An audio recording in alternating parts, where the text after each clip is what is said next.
Today, we're deconstructing a marketing challenge that most would find terrifying. How do you stop a cultural wildfire? In just a few years, vaping among young Australians didn't just grow, it exploded. Usage jumped from under 2% to nearly 20%. It wasn't just a habit, it was the new youth social currency.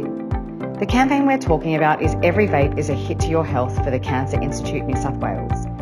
The campaign sought to reduce youth vaping in New South Wales, which had rapidly normalised among 14 to 24-year-olds, despite growing evidence that it is a harmful behaviour. Vaping had become socially acceptable and even expected. But that wasn't the only challenge. Optimism bias and self-exemption made young people believe the risks didn't apply to them. Joining us are campaign architects Angela Morris, National Chief Strategy Officer, and Addison Gazal, Group Strategy Director at Bastion. Their work for Cancer Institute New South Wales earned a bronze Effie in 2025 in the youth marketing category. But more importantly, it moves a needle, motivating an estimated 24,000 young people to try and quit vaping in the next 6 months. To get those results, the team had to move past scare tactics and get into the guts of behavioural economics. We're jumping straight into the pivotal moment of their strategy, the realisation that their audience wasn't actually looking for danger. They were looking for a way to belong. So the campaign achieved a remarkable result of an estimated 24,000 young people attempting to quit and 15,000 considering quitting within 6 months. What do you think was the single biggest driver of that behavioural shift? I think the big aha moment was when we understood that they weren't chasing risk in this behaviour, even though it is a risky behaviour. They were actually chasing benefits and understanding that there are a host of benefits of vaping, right? Social connection, absolutely huge, but also benefits like stress release and just relaxing. And then there are identity benefits because everyone's doing it. It's the cool new behaviour to do. So they really weren't thinking they were doing something risky. And I think we have to remember in the beginning, they thought it was flavoured air. What is optimism bias? Yeah. Well, in Australian terms, she'll be right. It isn't going to happen to me, yeah? So how did you approach the challenge of cutting through? That was the other big unlock for us strategically, was after our first campaign, which was when? That was in 2021 to 22 was when that was first launched. That was when they thought it was flavoured air. So that first campaign was designed to tell them it wasn't. It's actually loaded with very toxic chemicals.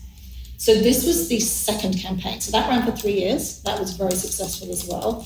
This was the second campaign. And by then, people had started to realise and hear and read that perhaps it wasn't just flavoured air. And our campaign obviously played partly a role in that.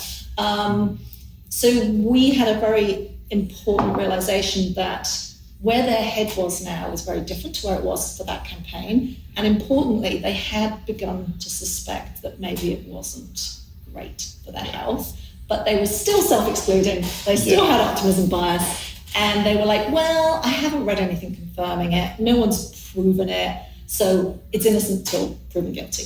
So their view was, okay, I'm going to keep doing it until someone in authority tells me not to. And that's where actually, for the first time, being a government advertiser was helpful. It was helpful that this information, the first time that a campaign went out there and said this is definitively harmful to your health, came from an authoritative source, which was the government. So in a way, it was the right time for it to come from the government, but you had to do it in the right way. And for young people, any of those really long-term harms are very easy to discount. Yeah. Wow, that's just 50, 60, 70 years away. That doesn't matter what I do now. I've got time to give up. It's not going to be a problem. But also a lot of the vapes were marketed as having no nicotine. And that wasn't true. Right. They were illegal. They weren't telling people the truth about what was in them. So they didn't actually necessarily realise there was nicotine, especially because they thought it was air in the first place. So we had to tell them there were chemicals in it and there was very high amounts of nicotine in it, highly addictive amounts of nicotine in it. It's even doing research now for future campaigns, people will still be shocked to learn that there are nicotine in there, or if they hear there's chlorine or benzene or formaldehyde, like, well, how much really? And then there's any amount's bad. This is the thing, and I think the hardest thing was, depending who you're talking to, if you go, there's this much nicotine in a vape, some people go, wow, that's scary. Other people actually go, well, wow, that's good value. Because we didn't have longitudinal studies on vaping harms, we couldn't necessarily quantify the dollar amount or the healthcare cost, the health implications. You can quantify melanoma, you can quantify a day surgery to get that pulled out, you can quantify lung cancer. You can't link vaping to those things yet because we don't know the percentages. But what we could do is, and what Inform Economics and David Martin and the team there, who did an independent cost-benefit analysis, you could calculate the likelihood of going vaping to smoking. And for this, we used the 3 times more likely stat, which was the very, very lowest. There have been studies that have gone up to 20 times more likely to take on smoking after vaping. And then from that, you calculate the smoking harms to quantify the value. So what I will flag is a lot of people hear this stat and go, no, I went from smoking to vaping. This is talking about people who've never smoked, and kids in particular who pick up vaping, and it normalizes nicotine. And we had so many studies backing this up, which is why the government in turn funded the larger campaign post the Do You Know What You're Vaping campaign. So how they can afford it, I don't know, but I think the big thing now is illegal cigarettes. Is they're actually cheaper than vapes now, especially in major cities, which is a whole other thing we have to consider. But it is just the normalization of the habit. And there are circumstances where people go, well, I actually took up cigarettes because I have to leave my house to do it. I have to leave my desk to do it. Where vaping, they were doing it as soon as I woke up, they were doing it in bed as they're watching TV. Where cigarettes at least force you to leave your room or leave your house or go to a window. And they found they're actually doing it less. So some people in a weird cycle have used smoking as a quitting mechanism from vaping, where vaping was originally developed to be a quitting mechanism for smoking. What is social return on investment? Social return on investment is the return back into society, quantified in a number, more or less. It is ROI itself, as we know, is quite a boring accounting term. It is how much money do I get back for every dollar I put in. SROI is highly, highly complicated, and I was quite blessed writing this case study because the CBA calculated that for me. Very lucky in just going, yep, here's what it is. But what it actually is accumulation of things. It's the cost in healthcare systems. It is the money wouldn't be paid in taxes. It would be money these people wouldn't put into the economy if they're working or living it's healthily. Productivity. It is all sorts of different factors that are the non-necessarily pure monetary.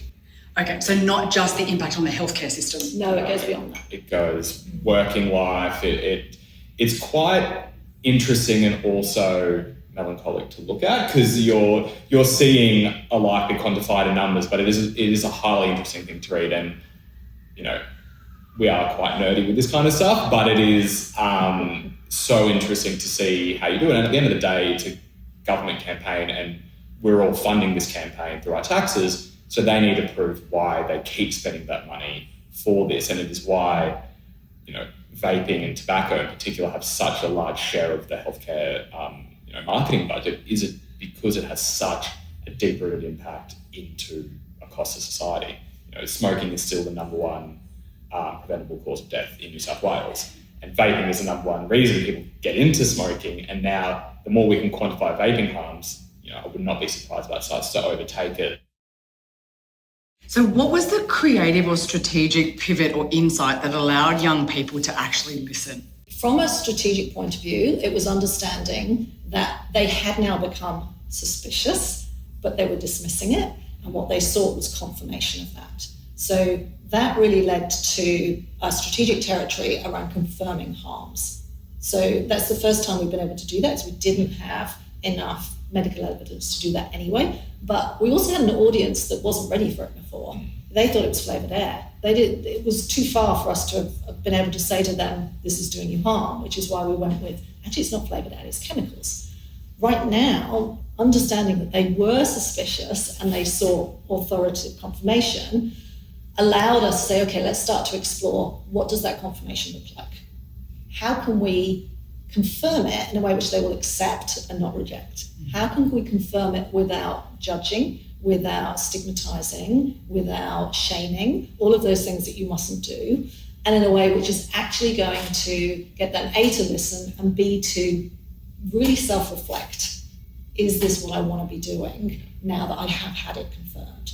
So that was really the unlock for us. And then I think the second one was the creative insight that when we realized we had to acknowledge those benefits they were getting from it, because the executions that just talked harms in research didn't perform as strongly as the ones that said, we get why you're attracted to this and why you're doing this behavior, but did you know it's actually really got all these, harms that are attached to it. And then we kind of left it for them to self-complete, rather than going, well, you're crazy to do it, telling them what to do, over-completing.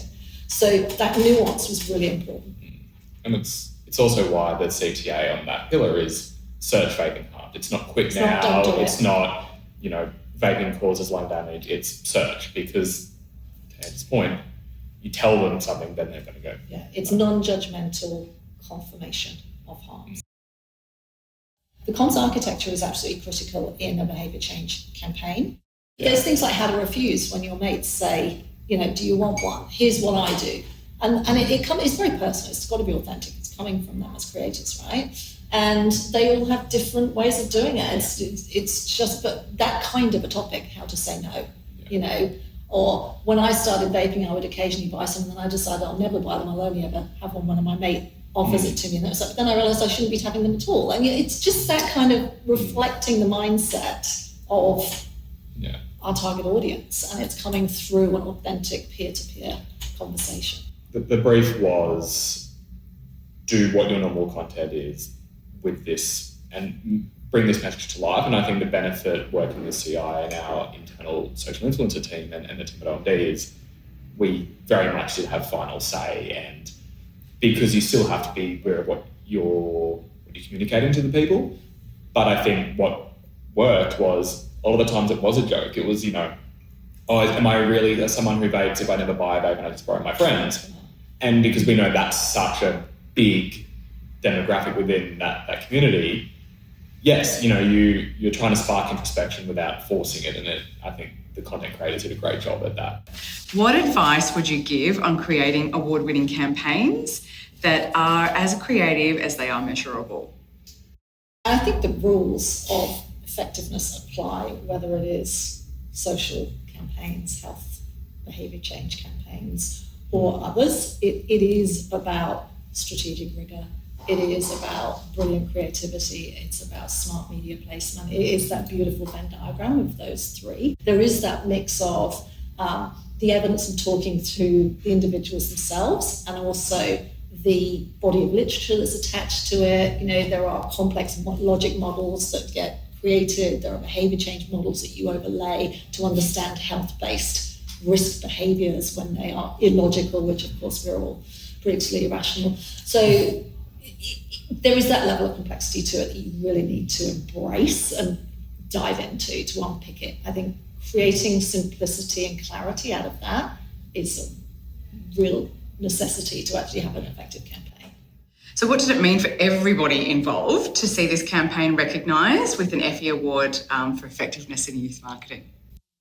Bastion, for many, many years, didn't believe in entering awards. It was just a agency belief. And that changed about 3 years ago, 2.5 years ago. So for us, this was actually our first Bastion Effie, I think. So it was really important. I've been, instilling a culture of effectiveness here. We are a strategy-first agency. We believe in, creativity that is informed by strategy. So it's a really important validation of that. The client was pretty happy. I was very happy. I think, the number of stakeholders throughout the writing process with CI would have been 20 plus. You've got a program team, you've got a research evaluation team, you've got the team, our day-to-day marketing team, and then you also have all the stakeholders. But I think it was just, we knew it worked, we could see it worked, it was really nice to have that opinion from a wider array of people. And it was just quite nice to see us up against as you mentioned before, FMCG brands, you know, and for such a difficult audience to be this effective was just quite nice. And personally, it was my first Effie as well. So very happy. What's your best advice on building brave, effective work that doesn't just win awards but moves the business forward? Measure everything, always, ever. You have to aim high, you have to a really high bar, and you have to make sure that you hit it past that. Yeah. It's not, there's no good enough. Yeah. And I think another one of, I feel like I'm doing a propaganda video for Bastion, but I think one of the things I love about here is, you know, I think we've all worked in places where it's a little bit toxic, and this isn't one of those places. And you know, I think one of my first creator reviews said, you know, be hard on the work and nice on the people. And I think that's the mantra here, right? It is a mantra. It is a mantra is what it is. And I think the part of that is we have a rapport with all the team working on this, because you called it out earlier. We aren't just selling something. We are the difference between good campaign and great campaign could be 10,000 quid attempts. It could be, you know, 100 lives saved. So it actually becomes a little bit life and death, because you want to push it to be as best as it possibly can be.